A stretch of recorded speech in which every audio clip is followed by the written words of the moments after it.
Bismillahirrahmanirrahim. Dongeng Sunda Budak Pahatu. Pikeun bahan ajar pengajaran bahasa Sunda dina materi dongeng.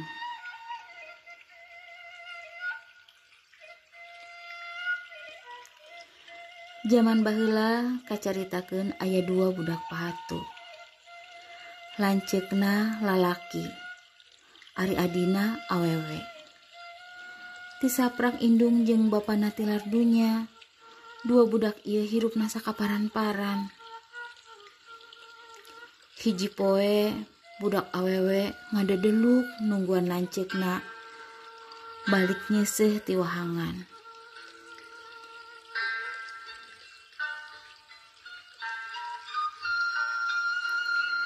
Bari nyekel beuteung budak awewe teh pupuringisan bakat ning kunahan lapar. Barang lanceukna nepi ka imah, terus bae eta budak awewe teh moro leungeun lanceukna. Nyokot baju poeun. Bari pok ngomong, "Kang, kuring lapar. Akang nyieun sangu nya.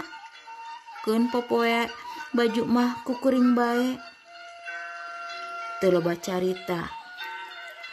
Tuluy bae lanceukna nganyakeun bari song weh baju poeun teh dibikeun ka adina, terus muru ka goa.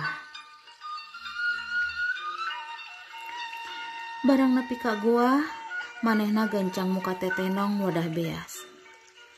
Hanjeluk pisan hatena barang nempo wadah beas teh eueuh eusina. Teu karasa nyurucut cipanona. Bingung naon pilampaheun. Ras ka adina nu geus teu kuat nahan lapar.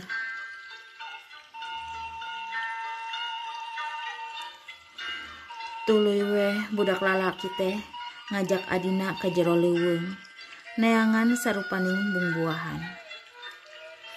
Pokona naon bae anu bisa didahar. Adina dituyun bari sakapeung diusapan pinuh kanyaah.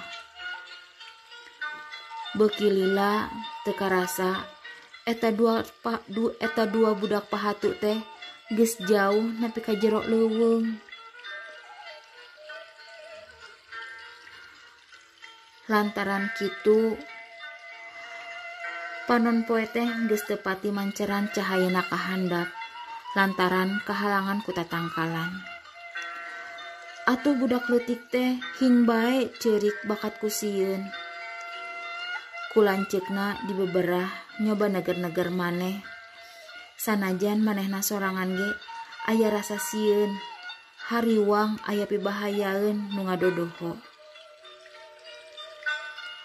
Adina gedepruk labuh bakat ingku leuleus nahan lapar. Panona ranyai bakat ku salatri. Atuh budak awewe teh diakod ku lanceukna. Bari sosoloyongan da meureun sarua sabenerna mah budak lalaki teh geus leuleus. Tapi lantaran ku gede rasa tanggung jawab, gede rasa kanyaah ka adina, manehna nguat-nguatkeun maneh, terus leumpang mapai-mapai jalan ka jero leuweung.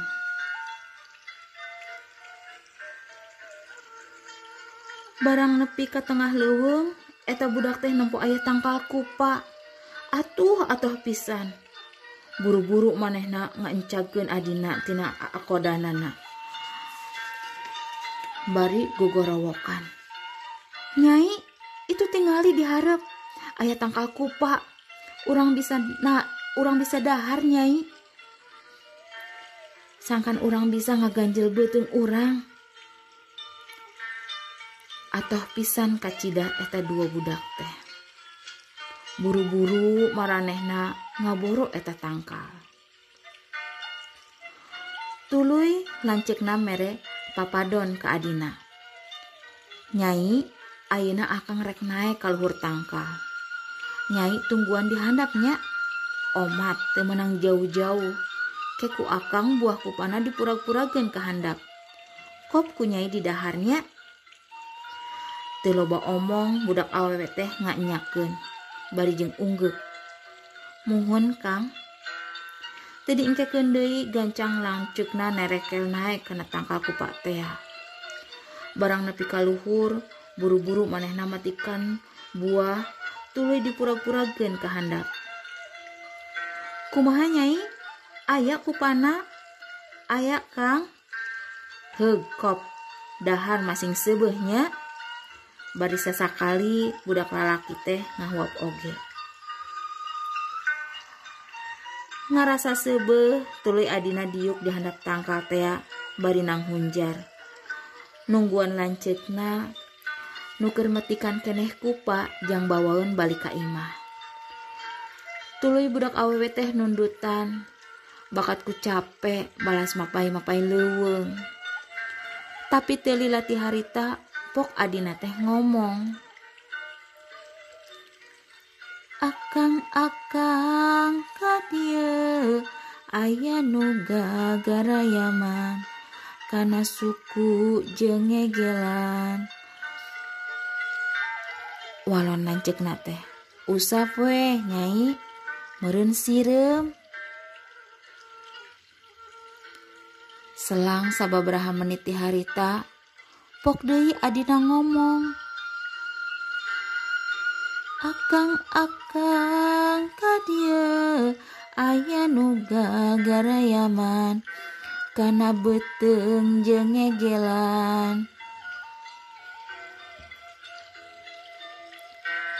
Cek lanceukna, heug kela sakedeung deui. Ieu ge geus tereh pinuh. Teu lila ti harita pok adina teh ngomong bari semu nu dareuda. Katinggalina teh semu anu nyeri. Akang ka dieu aya nu gagarayaman kana beuheung jeung ngegelan teu kuat kuring tulungan. Leus tah sora si Nyai teh eueuh. Lanceukna ngawalon. Nya, geus ayeuna akang rek turun, cenah kitu. Tuluy lanceukna turun ka handap. Tapi barang nepi ka handap, kasampak teh adina eueuh. Atuh manehna teh ngarasa reuwas, bingung ka mana adina indit. Tuluy manehna gegeroan ka adina. Bari terus mapai-mapai jalan satapak di tengah leuweung.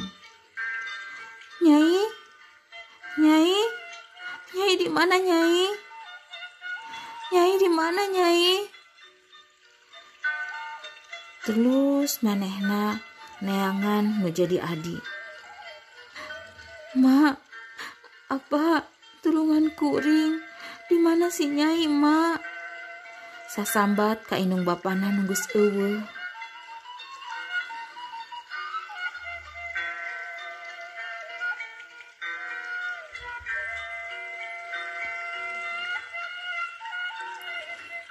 Teu jauh tidinya manehna ningali aya orai gede di tengah-tengah tangkal anu paselang. Ceuk pikirna, naha beudeng orai teh meni gede kitu? Moal nya kitu. Tapi buah-buah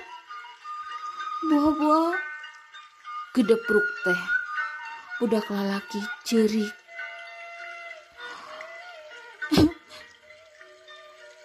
Nyai,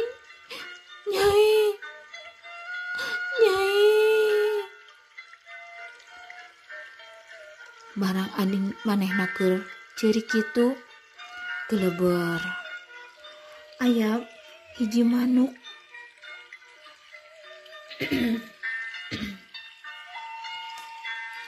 Tuluy eta manuk teh nyuara. Sorana teh kieu. Cukri, turih ku pucuk eurih.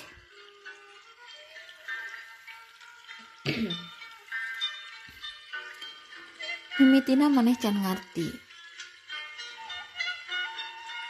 Cicing we bari terus ceurik.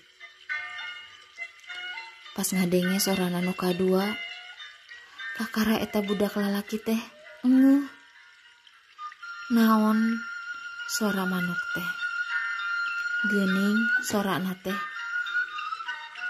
Cukri, cukri, turih ku pucuk eurih. Oh, kapikir ku manehna. Meureun eta manuk teh nitah manehna nurih beuteung oray ku pucuk eurih. Tuluy budak lalaki teh lumpat. Neangan pucuk eurih teh. Barang geus kapanggih, ieu pucuk eurih teh kumaha dipotongkeun. Guwat-guwat manehna datang deui ka nepungan si oray. Beset teh. Beuteung oray kumanehna dibeset.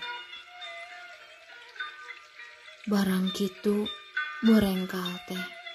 Nya we dina jero beuteung oray teh geuning aya si Nyai. Atuh langsung budak lalaki teh ngoceak maratan langit. Saking bakating kureuwas si Nyai aya dina jero beuteung oray. Nyai, Nyai. Ieu budak awewe kulanceukna di pangku. Di ais digolerkeun na luhur taneuh. Nyai, Nyai hudang, Nyai. Nyai hudang. Digeuyah-geuyah kulanceukna. Tapi adina teu weleh hudang. Nyai, Ma, apa? Tulungan kuring. Keur cerik kitu manehna inget kana papatah bapana. Ujang, lamun engke bapa jeung ama geus eueuh, ieu pake hihit kabuyutan. Tuluy manehna mapatkeun jampe hihit teh. Bari dikipaskeun ka adina.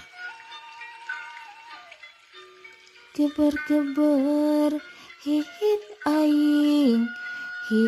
aing kabuyutan. Ditinggal nini awaking. Krejet sukuna ngarejet. Tuluy kumanehna dipapatkeun jeung nu kadua kalina. Geber-geber hihit aing kabuyutan. Ditinggal nini awaking. Brai beunta si Nyai teh hirup deui. Tuluy budak teh parangkul-rangkul. Atoh taya watesna.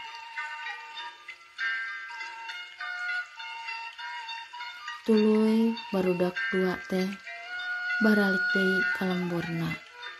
Silih jagaan, silih pika asih. Tuluy inget kana amanat nu jadi indung jeung bapakna. Sakitu nu kapihatur. Wassalamualaikum warahmatullahi wabarakatuh.